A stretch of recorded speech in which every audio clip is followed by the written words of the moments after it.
बिस्मिल्लाहिर्रहमानिर्रहीम। एक्सरसाइज 2.2 से पहले कुछ कंसेप्ट्स, कुछ प्रॉपर्टीज़ हमने समझ लेने हैं, तो उसके बाद एक्सरसाइज 2.2 हमारे लिए इजी हो जाएगा।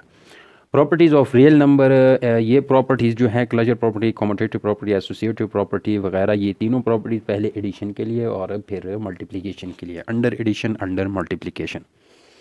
तो क्लोजर प्रॉपर्टी के अंदर क्या है कि अगर ये कह रहे हैं कि अगर ए और बी, फॉर ऑल ए और and b belongs to real number, अगर ए और बी जो है जितने भी हैं, इनकी जितनी भी वैल्यूज़ हैं, अगर वो, इसका मतलब है ये उल्टा ए, इसका मतलब इसको उल्टा ए नहीं पढ़ता, ए सॉरी, ये ए टाइप होता है इस तरह उल्टा, इसका मतलब है फॉर ऑल। तो for all a b belongs to, ये सिंबल है बिलोंग का।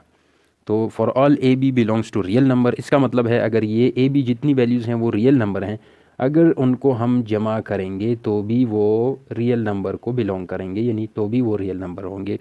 और सेम मल्टीप्लिकेशन के लिए है, for all a b belongs to real number, जितने भी ए बी की वैल्यूज़ हैं अगर वो रियल हैं, अगर उनको हम जमा करें तो भी वो रियल होंगे, अगर उनको हम मल्टीप्लाई करेंगे तो भी उनका रिज़ल्ट जो है, उनका आंसर जो है वो रियल नंबर को बिलोंग करेगा। Closure property under addition under multiplication. अब है commutative property under addition under multiplication. Addition के लिए क्या है, यहाँ फिर से for all a b belong to real number, a और बी दोनों रियल नंबर्स हैं, तो उसके लिए क्या है कि कम्यूटेटिव प्रॉपर्टी के अंदर अंडर एडिशन के ए प्लस बी बराबर होगा बी प्लस ए के बराबर, यानी 1+3 इज़ इक्वल टू 3+1, दोनों का रिज़ल्ट हमारे पास 4 आता है। तो यही कम्यूटेटिव प्रॉपर्टी हम मल्टीप्लिकेशन पर भी अप्लाई कर सकते हैं कि for all a b belong to real number, तो उसके लिए क्या होगा कि a मल्टीप्लाइड बाई बी बराबर होगा b मल्टीप्लाइड बाई ए, ये है कम्यूटेटिव प्रॉपर्टी अंडर मल्टीप्लिकेशन। ये अगर 1 है मल्टीप्लाइड बाई ये 3 है, तो ये 3 मल्टीप्लाइड बाई 1 के बराबर होगा, 3 1 जार 3, ये भी 3 1 जार 3, तो 3 is equal to 3, 4 is equal to 4। Commutative property under addition, commutative property under multiplication. अब है एसोसिएटिव प्रॉपर्टी, इसको समझने के लिए पहले मैं इधर लिख लेता हूँ a प्लस बी प्लस सी, मैं प्लस प्लस लगा लेता हूँ क्योंकि ये अंडर एडिशन के लिए हम कर रहे हैं, और इस तरफ भी मैं लिख लेता हूँ a plus b plus c. और commutative associative property under multiplication के लिए मैं लिखता हूँ a multiplied by b multiplied by c is equal to a multiplied by b multiplied by c. अब फ़र्क क्या है, फ़र्क सिर्फ इतना है कि पहले a और b को ऐड करो, उसके बाद उसमें c को ऐड करो, और इस साइड पे या पहले b और c को ऐड करो उसके बाद उसमें a को ऐड करो, तो इन दोनों का आंसर आपस में इक्वल होगा। तो ये है एसोसिएटिव प्रॉपर्टी अंडर एडिशन। और सेम a और b को पहले मल्टीप्लाई करें उसके बाद उसमें c को मल्टीप्लाई करें, या पहले b और c को मल्टीप्लाई करें और उसके बाद उसमें a को मल्टीप्लाई करें, तो भी दोनों का आंसर सेम आएगा। और फिर से मैं लिखूँगा for all a b c belongs to real number, और इसके लिए भी for all a b c belong to real number.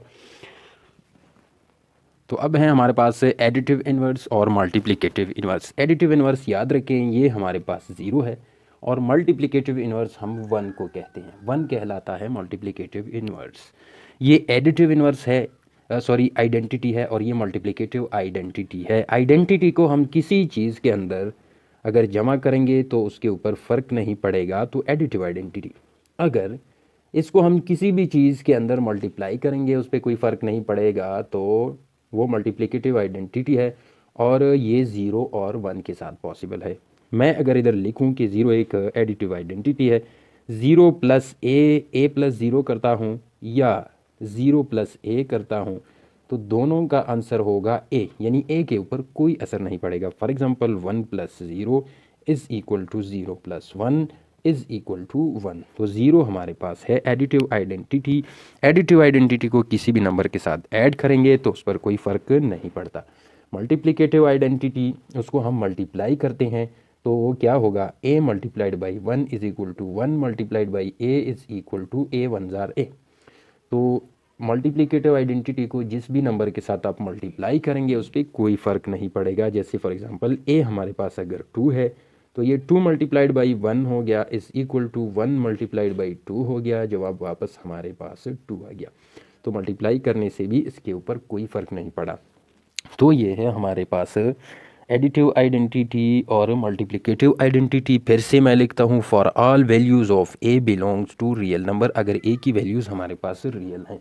यहाँ भी for all values of a belong to real number, अगर ये बी है, b multiplied by one, one multiplied by b is equal to b, तो हम यहाँ लिखेंगे for all b values, for all values of b belong to real number. For example b की value 1 2 3 5 7 1 lakh 2 lakh 1 crore कोई भी हो सकती है। तो एडिटिव इन्वर्स क्या है और मल्टीप्लिकेटिव इन्वर्स क्या है?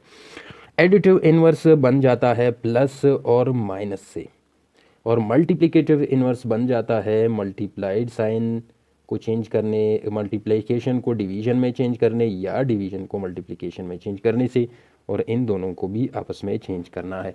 तो कैसे करना है? अगर ये मेरे पास 3 है, इसका एडिटिव इन्वर्स होगा -3 क्योंकि ये +3 है, और अगर ये मेरे पास ऑलरेडी -3 है तो इसका एडिटिव इन्वर्स +3 होगा।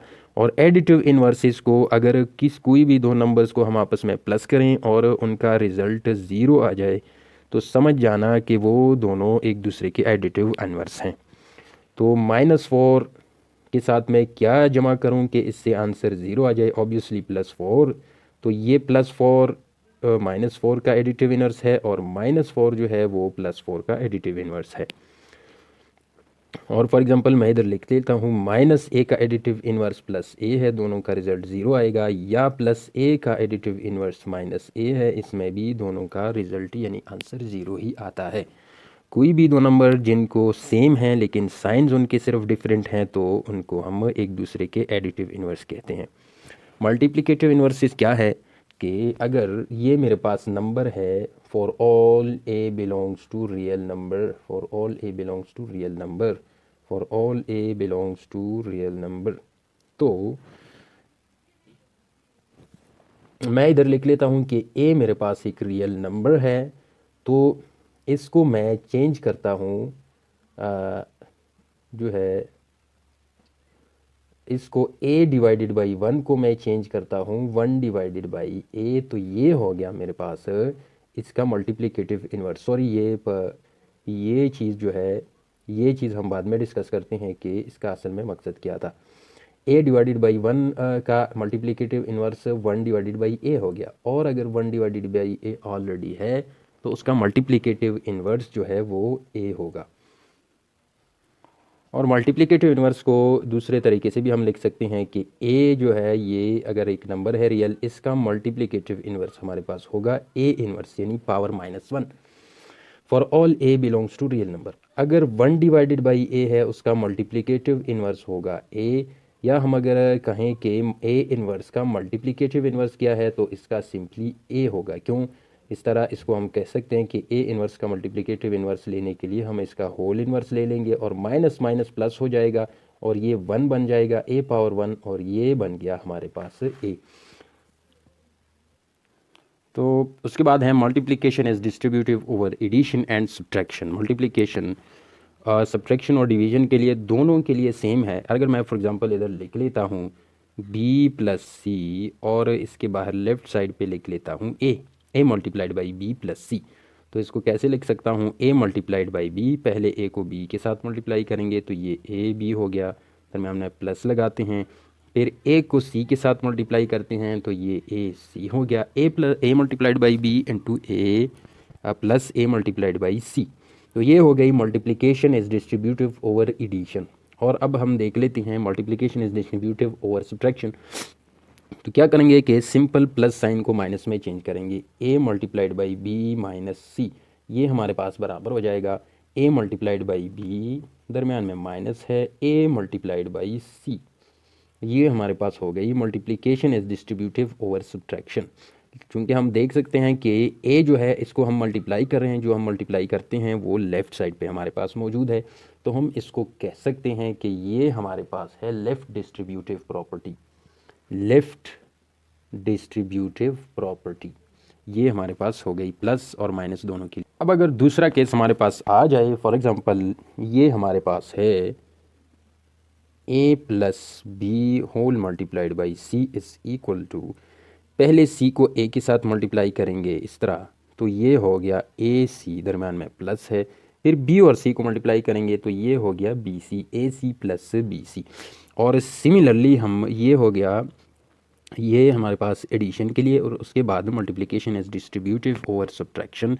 उसके लिए हम क्या करेंगे, a plus b into c is equal to a sorry ये minus a multiplied by c, ये ए सी हो गया, हमने माइनस लगा लिया, और बी मल्टीप्लाइड बाई सी ये बी सी हो गया, ए सी माइनस बी सी।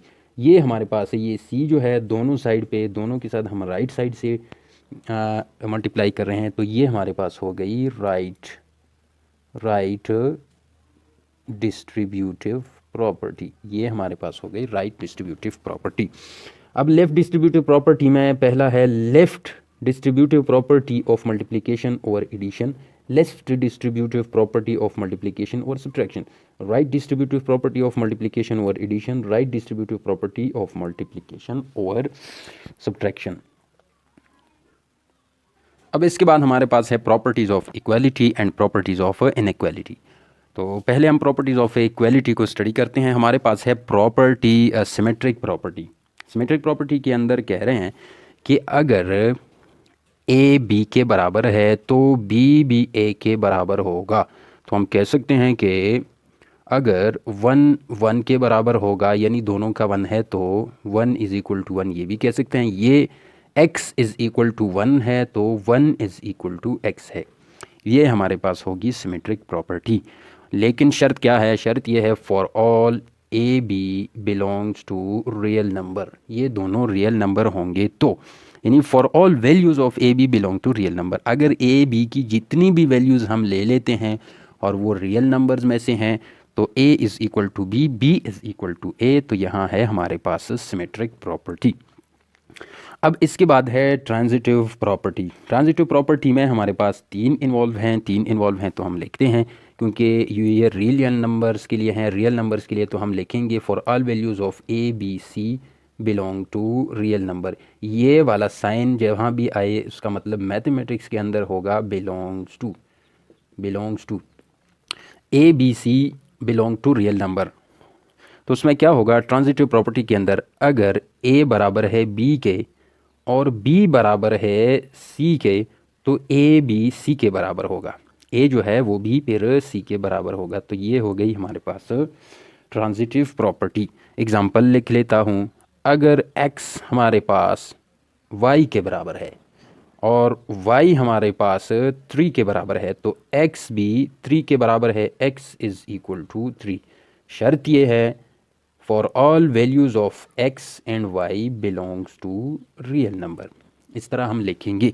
उसके बाद है एडिटिव प्रॉपर्टी। एडिटिव प्रॉपर्टी क्या है कि अगर दो वैल्यूज़ आपस में इक्वल हैं, उसमें हम कोई चीज़ कोई दूसरा नंबर ऐड करें तो वो भी सेम रिज़ल्ट हमारे पास आ जाएगा। फॉर एग्ज़ाम्पल मैं इधर लिख लेता हूँ कि for all values of a b and c belongs to real number. हम यहाँ रियल नंबर बार बार इसलिए लिख रहे हैं कि हमने ऑलरेडी पढ़ा है कि प्रॉपर्टीज़ ऑफ रियल नंबर्स हैं ये।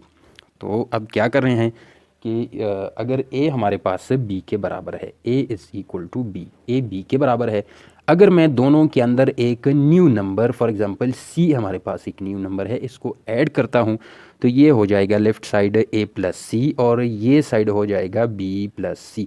अगर ये दोनों आपस में इक्वल हैं, इसमें c ऐड करेंगे तब भी लेफ़्ट और राइट साइड आपस में इक्वल होंगे। तो एग्जांपल को सॉल्व करते हैं। ये हमारे पास है एडिटिव प्रॉपर्टी।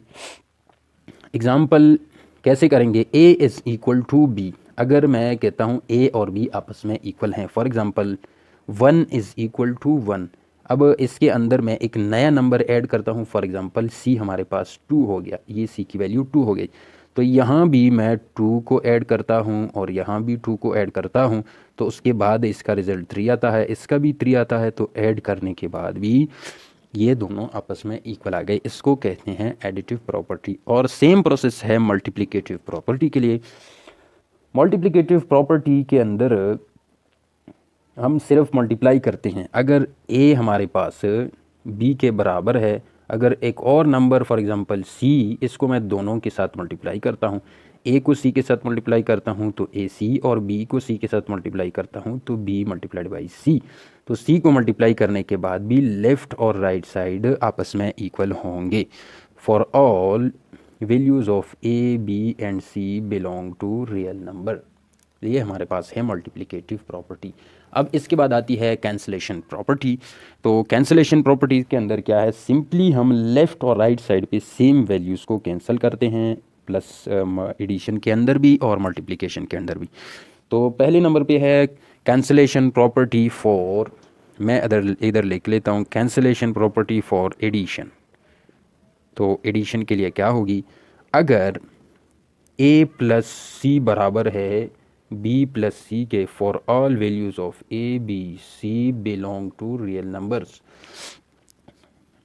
तो a प्लस सी बराबर है b प्लस सी के, दोनों साइड पे c सेम है, तो इसको हम डायरेक्टली कैंसिल कर सकते हैं। ये कैंसिल हो गए तो a is equal to b आ गया हमारे पास। ये है कैंसिलेशन प्रॉपर्टी फॉर एडिशन। और उसके बाद है कैंसिलेशन प्रॉपर्टी फॉर मल्टीप्लिकेशन।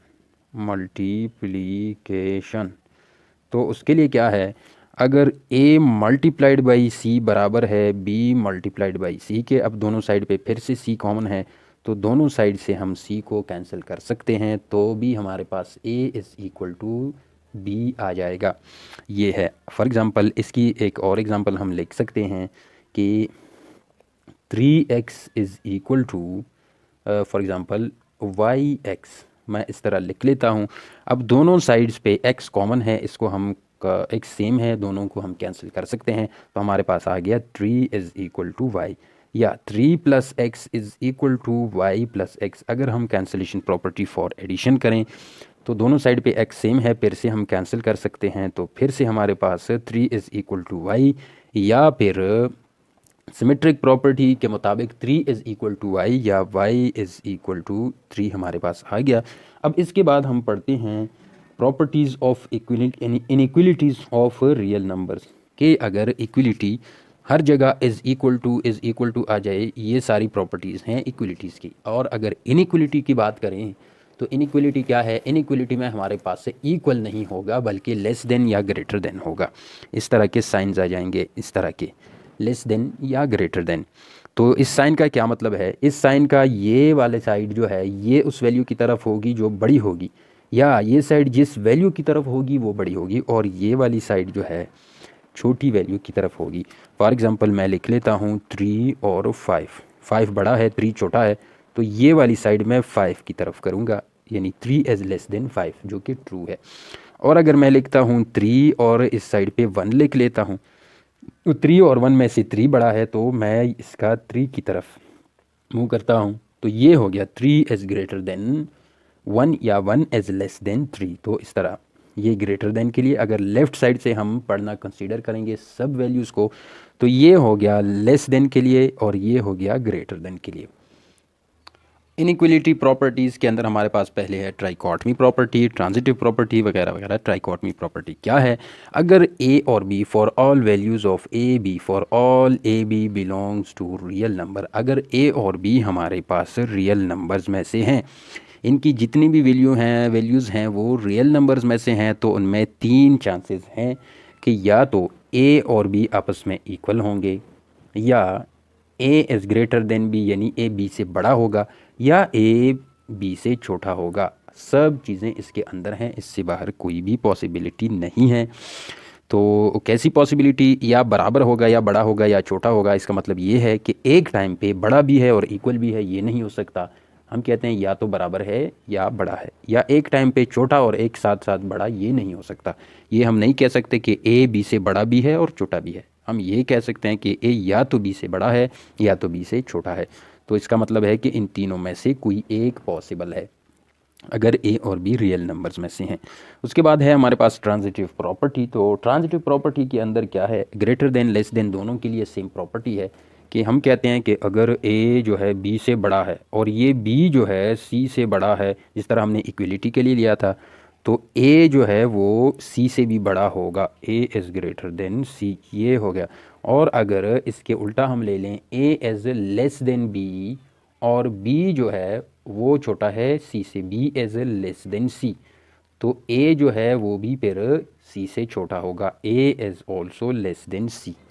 तो ये हमारे पास है ट्रांजिटिव प्रॉपर्टी। मैं जल्दी से इसको लिख लेता हूँ, आप लोग इसको नोट करें। एफ़, इधर मैं एफ़ लगा लेता हूँ कि यहाँ भी for all a b c belongs to real number, ये हर जगह आप लोगों ने लिख लेना है। तो क्या अगर मैं कहूँ कि if a is less then, इसके लिए लिख रहा हूँ, अगर इसके लिए लिखूँ तो फिर ग्रेटर देन आएगा, less than b and b is less than c, then a is also less than c. ये हमारे पास है ट्रांजिटिव प्रॉपर्टी। और अगर ग्रेटर देन है तो यहाँ भी ग्रेटर देन आएगा, यहाँ भी ग्रेटर देन आएगा और यहाँ भी ग्रेटर देन आएगा। अब हमारे पास इनइक्वलिटीज़ के अंदर एडिटिव प्रॉपर्टी है फॉर ऑल। अगर मैं इधर लिखूँ for all values of a b c या a b belongs to real number, अगर ये हमारे पास रियल नंबर्स में से हैं तो उसके बाद क्या होगा, ये कह रहे हैं कि if a is less than b, या इधर मैं लिख लेता हूँ सॉरी फिर, और इसके अंदर मैं एक नया नंबर यानी सी को ऐड करता हूँ। We add, let's add a new number c. अगर मैं इसके अंदर न्यू नंबर सी को ऐड करता हूँ, इसके अंदर ऐड करता हूँ तो ये हो जाएगा ए प्लस सी, इसके अंदर ऐड करता हूँ तो ये हो जाएगा ए बी प्लस सी। अगर ए बी से छोटा है तो ए प्लस सी और वो भी छोटा होगा बी प्लस सी से, यानी फिर भी लेफ़्ट साइड राइट साइड से छोटा होगा। या इसको मैं उल्टा भी लिख सकता हूँ, सी प्लस ए और इसको सी प्लस बी करता हूँ तो भी लेफ़्ट साइड छोटा होगा। तो इसका क्या मतलब है कि अगर ए और बी के अंदर मैं न्यू नंबर ऐड करता हूँ तो ये साइन जो है ये चेंज नहीं होगा, ये अपनी जगह पे सेम टू सेम रहेगा। और अगर मैं इधर लिख लेता हूँ कि ए बी से ग्रेटर है तो उसके अंदर अगर मैं न्यू नंबर सी को ऐड करता हूँ तो ये ए प्लस सी हो जाएगा, और इसके अंदर ऐड करता हूँ तो ये बी प्लस सी हो जाएगा, तो भी ये साइन अपनी जगह पे रहेगा। ये ए ग्रेटर देन बी है तो ए प्लस सी भी ग्रेटर देन बी प्लस सी होगा, या फिर मैं सी प्लस ए, ये अपनी जगह पे सी प्लस बी। ये हमारे पास हो गई एडिटिव प्रॉपर्टी। और एडिटिव इनइक्वलिटी प्रॉपर्टीज़ के अंदर मल्टीप्लिकेटिव प्रॉपर्टीज़ में हमने दो चीज़ों का ख्याल रखना है, दो बातों का ध्यान रखना है। पहली है हम for c which is greater than zero, इसका मतलब है कि सी की वैल्यू जो है वो ज़ीरो से ग्रेटर यानी हमेशा के लिए अगर पॉजिटिव है, यानी पॉजिटिव होनी चाहिए। सी इज़ ग्रेटर देन ज़ीरो का मतलब ये है। और अगर सी की वैल्यू ग्रेटर देन ज़ीरो है यानी पॉजिटिव है और उसको हम किसी नंबर के साथ मल्टीप्लाई करते हैं, for example a is greater than b या a is less than b, तो इसके अंदर अगर मैं सी मल्टीप्लाई करता हूँ तो ये ए सी हो जाएगा, और इसके अंदर मैं सी को मल्टीप्लाई करूँगा तो ये बी सी हो जाएगा। तो ए सी और बी सी का भी साइन यही होगा, यानी ए सी ग्रेटर देन बी सी, इसमें कोई चेंज नहीं आएगा। अगर स्मॉल है, लेस देन है, a is less than b, इन दोनों के साथ मैं सी को मल्टीप्लाई करता हूँ यानी पॉजिटिव नंबर कोई भी 1 2 3 5 +1 +2 वगैरह, तो ये ए सी हो जाएगा और ये बी सी हो जाएगा, और फिर से इस साइन के अंदर कोई चेंज नहीं आएगा। तो ये है सी जो है जब पॉजिटिव हो, या हम इसको सी मल्टीप्लाइड बाई ए और इसको सी मल्टीप्लाइड बाई बी इस तरह भी उल्टा लिख सकते हैं। लेकिन अगर सी लेस देन ज़ीरो है यानी सी की वैल्यू हमारे पास नेगेटिव है, तो हम क्या करेंगे, तो ये हो जाएगा कि अगर a is less than b है और इसके अंदर हमने नेगेटिव नंबर मल्टीप्लाई कर दिया, फॉर एग्ज़ाम्पल इसको मैंने बना दिया ए मल्टीप्लाइड बाई सी और इसको मैंने बना दिया बी मल्टीप्लाइड बाई सी, यानी मैंने इसके अंदर नेगेटिव सी मल्टीप्लाई किया, तो फिर से ये साइन जो है ये चेंज हो जाएगा, इसकी डायरेक्शन चेंज हो जाएगी, ये फिर इस तरह आ जाएगा।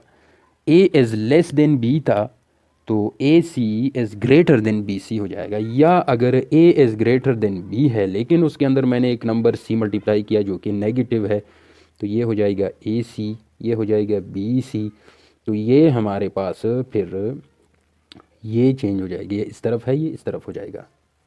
तो नेगेटिव नंबर मल्टीप्लाई करने से, ऐड करने से नहीं, सिर्फ मल्टीप्लिकेशन के लिए अगर हम मल्टीप्लाई करते हैं तो ये साइन इसकी डायरेक्शन चेंज हो जाती है। For example 1 is less then 2 जो कि ट्रू है। अब एक नेगेटिव नंबर है -3, फॉर एग्जांपल मैं कहता हूँ -3 मेरे पास नेगेटिव नंबर है। तो -3 को अगर मैं 1 के साथ मल्टीप्लाई करूँ तो 3 1 ज़ार 3 आ गया और माइनस अपनी जगह पे, और -3 को 2 के साथ मल्टीप्लाई करूँगा तो ये आ जाएगा 3 2 ज़ार 6 और माइनस अपनी जगह पे, तो -3 -6। तो नेगेटिव नंबर्स के अंदर ये खूबी है कि नेगेटिव नंबर्स के अंदर बड़ी वैल्यू जो है वो छोटी कहलाती है। तो ये -6 जो है -3 से छोटी वैल्यू है। अगर सॉरी, तो ये हमारे पास ये मैंने गलत लगा दिया है, ये जो है 1 इज़ लेस देन 2 अब ठीक हो गया। अब क्या हो जाएगा कि नेगेटिव नंबर्स के अंदर बड़ा नंबर छोटा कहलाता है, तो अब हो जाएगा कि -6 -3 से छोटा है। तो ये देखें, ये साइन जो है ये उल्टा हो गया। और अगर 2 इज़, मैं इधर लिख लेता हूँ 3 इज़ ग्रेटर देन 2, और इसके अंदर मैं -1 को मल्टीप्लाई करता हूँ। -1 को 3 के अंदर मल्टीप्लाई करेंगे तो ये -3 हो जाएगा, 2 के साथ मल्टीप्लाई करेंगे तो ये -2 हो जाएगा। और हमने कहा था कि छोटा नंबर बड़ा होता है और बड़ा नंबर छोटा होता है अगर साथ में माइनस आ जाए। तो ये बड़ा हो गया और ये -3 छोटा हो गया, इस तरह। तो देखें साइन चेंज हो गया, डायरेक्शन चेंज हो गई। मल्टीप्लिकेटिव इन्वर्स प्रॉपर्टी, अगर हमारे पास for all a and b belongs to real number, अगर इन दोनों का हम मल्टीप्लिकेटिव इन्वर्स लें तो क्या इनइक्वलिटी यानी ये जो साइंस हैं इनके ऊपर कोई फ़र्क पड़ेगा या नहीं पड़ेगा। तो अब हम इसके अंदर ये देखने वाले हैं। तो मैं इधर लिख लेता हूँ कि for example a is greater than b. अगर ए का मल्टीप्लिकेटिव इन्वर्स मैं ले लूँगा तो हो जाएगा 1 डिवाइडेड बाई ए।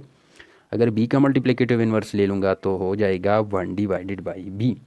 अगर इसका मैंने इन्वर्स ले लिया तो ये साइन भी उल्टा हो जाएगा। A is greater than b था तो ये हो गया 1 divided by a is less than 1 divided by b. और सिमिलरली अगर a is less than b है, इसको मैंने इसका मल्टीप्लिकेटिव इन्वर्स ले लिया और इसका भी ले लिया तो ये साइन उल्टा हो जाएगा, 1 divided by a is greater than 1 divided by b हो जाएगा। और अगर ऑलरेडी 1 डिवाइडेड बाई ए है और ये 1 डिवाइडेड बाई बी है, और हम कहते हैं फॉर एग्जांपल कि 1 divided by a is greater than 1 divided by b, और इसका मैं multiplicative inverse 1 divided by a का ले लूँगा तो वो आ जाएगा सिर्फ ए, और 1 डिवाइडेड बाई बी का मल्टीप्लिकेटिव इन्वर्स ले लूँगा तो वो हो जाएगा बी, तो ये साइन बी उल्टा हो जाएगा। और एक और है कि ए इन्वर्स, ये भी इन्वर्स है, ये भी 1 डिवाइडेड बाई ए ही कहलाएगा, और ये बी इन्वर्स है, इसको भी हम 1 डिवाइडेड बाई बी लिख सकते हैं। A inverse as less than b inverse, तो ए इन्वर्स का मल्टीप्लिकेटिव इन्वर्स हो जाएगा सिर्फ ए, यानी ए पावर +1, -1 से पावर +1 हो जाएगा, उसको लिखने की ज़रूरत नहीं है। बी इन्वर्स का इन्वर्स जो है वो सिर्फ बी हो गया। अगर इन दोनों का मैंने इन्वर्स ले लिया तो ये साइन भी उल्टा हो जाएगा। ये कहलाती है multiplicative inverse property. For example मैं इधर वैल्यूज़ पुट करता हूँ कि 3 इज़ ग्रेटर देन 2, 3 का मल्टीप्लिकेटिव इन्वर्स मैं ले रहा हूँ तो वो हो जाएगा 1 डिवाइडेड बाई 3, और 2 का मल्टीप्लिकेटिव इन्वर्स मैं लूँ तो वो हो जाएगा 1 डिवाइडेड बाई 2। अब 3 बड़ा था, लेकिन हम अब कह रहे हैं कि ये ये फिर से गलत लग गया, 3 इज़ ग्रेटर देन 2 और 1 डिवाइडेड बाई 3 वो लेस देन 1 डिवाइडेड बाई 2 हो जाएगा। अब इसको प्रूव करते हैं। 1 डिवाइडेड बाई 3 अगर हम कर लें तो हमारे पास आंसर आता है 0.33 एट्सेट्रा, और 1 डिवाइडेड बाई 2 अगर हम करें तो हमारे पास आंसर आता है 0.5 एग्जैक्टली। अब देख लें 0.5 ग्रेटर है और 0.3 छोटा है, तो हम इस तरह कर सकते हैं। ये देखें, इन्वर्स लेने से पहले ये साइड बढ़ा और इन्वर्स लेने के बाद ये वाली साइड बढ़ गई है। तो इसके बाद चलते हैं एक्सरसाइज 2.2 की तरफ। तो उसमें ये प्रॉपर्टीज़ जितनी हैं उनको अगर हम प्रैक्टिस एक्सरसाइज के अंदर प्रैक्टिस करेंगे तो जितने क्वेश्चंस प्रैक्टिस करेंगे उतनी आसानी से आप लोगों को समझ में आ जाएगा। कोई भी क्वेश्चन हो तो आप लोग नीचे लिख सकते हैं।